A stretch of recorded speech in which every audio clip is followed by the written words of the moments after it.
तरीके से आम आदमी पार्टी को रोका जाए, आम आदमी पार्टी के कामों को रोका जाए, क्योंकि उनको लोगों को जवाब देते नहीं बनता कि उनके प्रदेशों में, भाजपा शासित प्रदेशों में आज भी 24 घंटा बिजली क्यों नहीं मिल रही, मुफ्त बिजली क्यों नहीं मिल रही, क्यों अच्छी शिक्षा, उच्च स्तर की शिक्षा नहीं मिल रही, क्यों 60,000 स्कूल्स पिछले एक साल में ही बंद, सरकारी स्कूल पिछले एक साल में ही बंद कर दिए गए।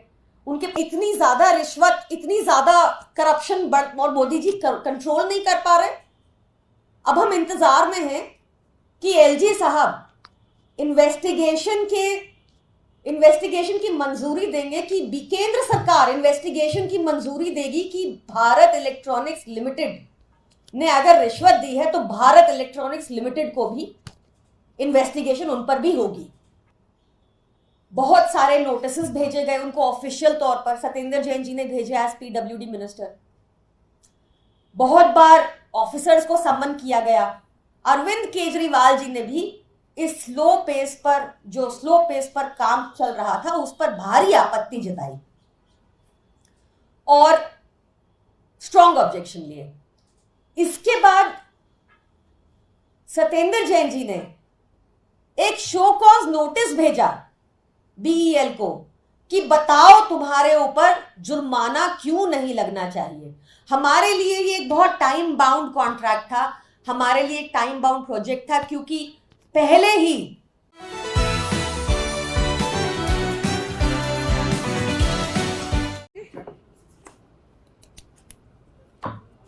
सभी पत्रकार साथियों को नमस्कार। आम आदमी पार्टी जनता के मुद्दों पर काम करने के लिए बनी है।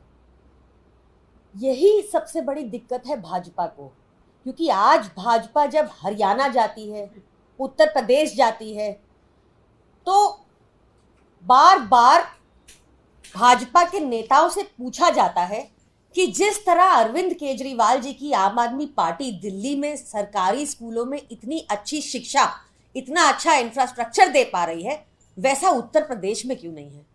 उनसे हरियाणा में पूछा जाता है कि जब दिल्ली में 24 घंटा बिजली दे पाती है आम आदमी पार्टी की सरकार, मुफ्त बिजली दे पाती है आम आदमी पार्टी की सरकार, तो ये हरियाणा में क्यों नहीं है।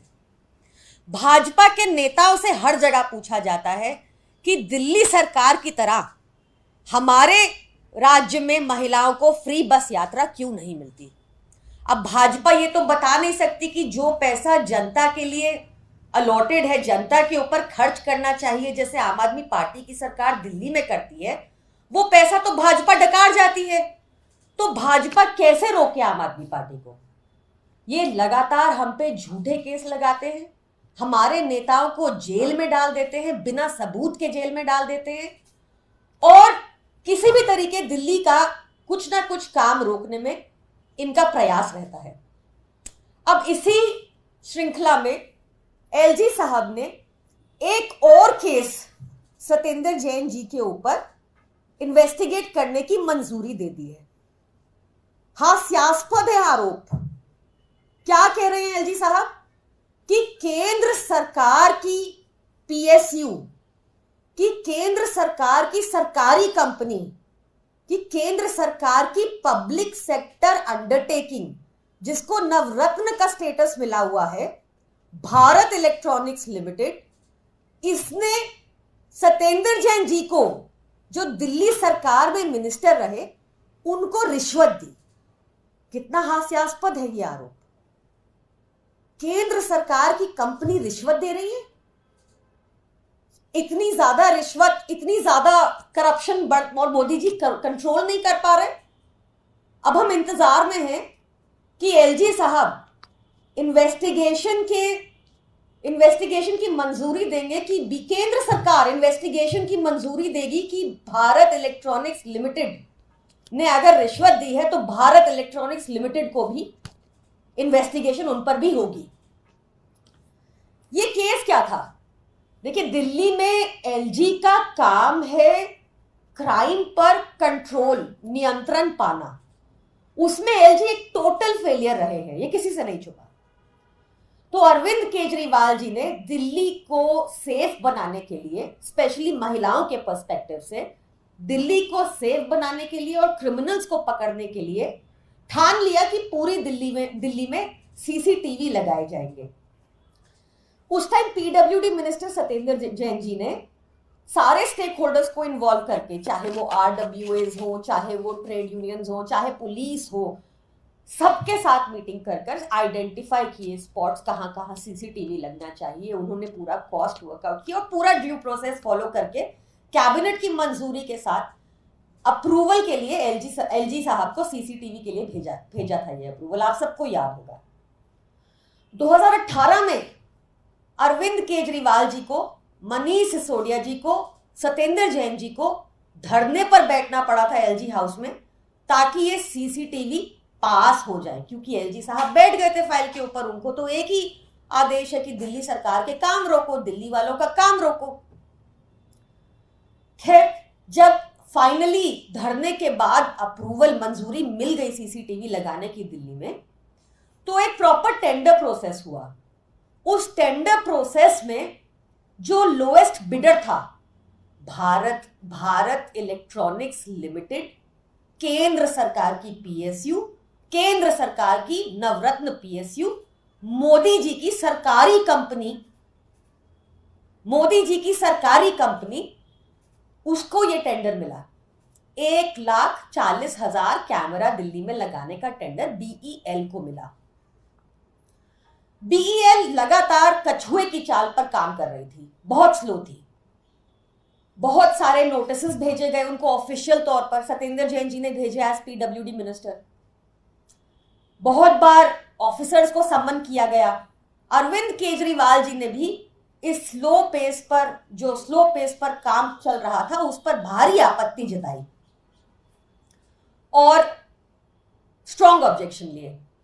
इसके बाद सत्येंद्र जैन जी ने एक शो कॉज नोटिस भेजा बीईएल को कि बताओ तुम्हारे ऊपर जुर्माना क्यों नहीं लगना चाहिए। हमारे लिए ये एक बहुत टाइम बाउंड कॉन्ट्रैक्ट था, हमारे लिए एक टाइम बाउंड प्रोजेक्ट था, क्योंकि पहले ही इसमें बहुत डिले हो गया था एलजी की अड़चनों और हरकतों के कारण। तो हमारे लिए time was of the essence in this contract. तो उनको नोटिसेस भेजे गए, कहा गया कि बताओ कि तुम पे 16 करोड़ की पेनल्टी क्यों ना लगे। इस नोटिस के बाद बीईएल हरकत में आई और उन्होंने अपना पूरा काम समय रहते खत्म कर दिया। सब समय रहते काम खत्म हो गया तो पेनल्टी नहीं लगी। अब 6 साल, सीसीटीवी लगने के 6 साल बाद और चुनाव से 6 महीना पहले एलजी कह रहे हैं कि भारत इलेक्ट्रॉनिक लिमिटेड, एक नवरत्न कंपनी केंद्र सरकार की, एक पीएसयू, इसने सत्येंद्र जैन जी को 7 करोड़ की रिश्वत दी। ऐसी लाचार हो चुकी हैं हमारी केंद्र सरकार की कंपनियां, वो मोदी जी को नहीं बोल पाए, वो कोर्ट नहीं जा पाए और उनके ऊपर कोई इन्वेस्टिगेशन अभी तक नहीं हो रही। क्या हुई कि नहीं हुई, कहीं केंद्र सरकार ने इनिशिएट की है, इसका भी तो जवाब दें। ये जो एलजी साहब बार बार इन्वेस्टिगेशन करके हमारे नेताओं को जेल में रखना चाहते हैं, उनको इन्वेस्टिगेशन करने का इतना ही शौक है ना। अगर एलजी साहब सच्चे देशभक्त हैं तो उनको मोदी जी को आज ही चिट्ठी लिखनी चाहिए और जो अयोध्या इंफ्रास्ट्रक्चर प्रोजेक्ट में करीब 30,000 करोड़ लगा, जो अभी बहने लगा है और टूटने लगा है इसी साल, उस पर इंक्वायरी करनी चाहिए। वहां निश्चित तौर पर इनको करप्शन मिल जाएगा। देखिए, कानूनी प्रक्रिया में, ड्रैकोनियन लॉज में, पीएमएलए जैसे कानूनों में इसीलिए रखा गया है बिना सबूत के, जहां ट्रायल कोर्ट ने ऑलरेडी निर्दोष डिक्लेयर कर दिया है अरविंद केजरीवाल जी को और उसको ईडी जाकर बिना बेल ऑर्डर के हाईकोर्ट के सामने हुए स्टे मिल जाता है। तो ये दिखाता है कि किस तरह से हमें एक संगीन पीएमएलए कानून में फंसाने की कोशिश की जा रही है, जब आप चवन्नी का सबूत भी नहीं मिला। उनका मेन मकसद ही ये है कि किसी भी तरीके से आम आदमी पार्टी को रोका जाए, आम आदमी पार्टी के कामों को रोका जाए, क्योंकि उनको लोगों को जवाब देते नहीं बनता कि उनके प्रदेशों में, भाजपा शासित प्रदेशों में आज भी 24 घंटा बिजली क्यों नहीं मिल रही, मुफ्त बिजली क्यों नहीं मिल रही, क्यों अच्छी शिक्षा, उच्च स्तर की शिक्षा नहीं मिल रही, क्यों 60,000 स्कूल्स पिछले 1 साल में ही बंद, सरकारी स्कूल पिछले 1 साल में ही बंद कर दिए गए। उनके पास जवाब नहीं है इन बातों के, इसलिए उनको किसी तरीके से आम आदमी पार्टी को रोकना है। अच्छा, एक किसी राजनीति से जुड़ा हुआ सवाल है। आपने और कांग्रेस ने मिलकर चुनाव लड़ा, लेकिन परिणाम वैसे नहीं आए जैसा लोग चाहते थे। उसमें कांग्रेस ने जो हरकत ठीक कराया वो आम आदमी पार्टी पे छोड़ा है कि आपका वोट जो ट्रांसफर नहीं हुआ। देखिए, आम आदमी पार्टी ने, अरविंद केजरीवाल जी ने गठबंधन का हर धर्म निभाया है, हर जगह कैंपेनिंग की है उन्होंने अलायंस पार्टनर्स के लिए, चाहे दिल्ली में हो चाहे दिल्ली से बाहर हो, और हम गठबंधन का धर्म हमने निभाया और निभाते रहेंगे।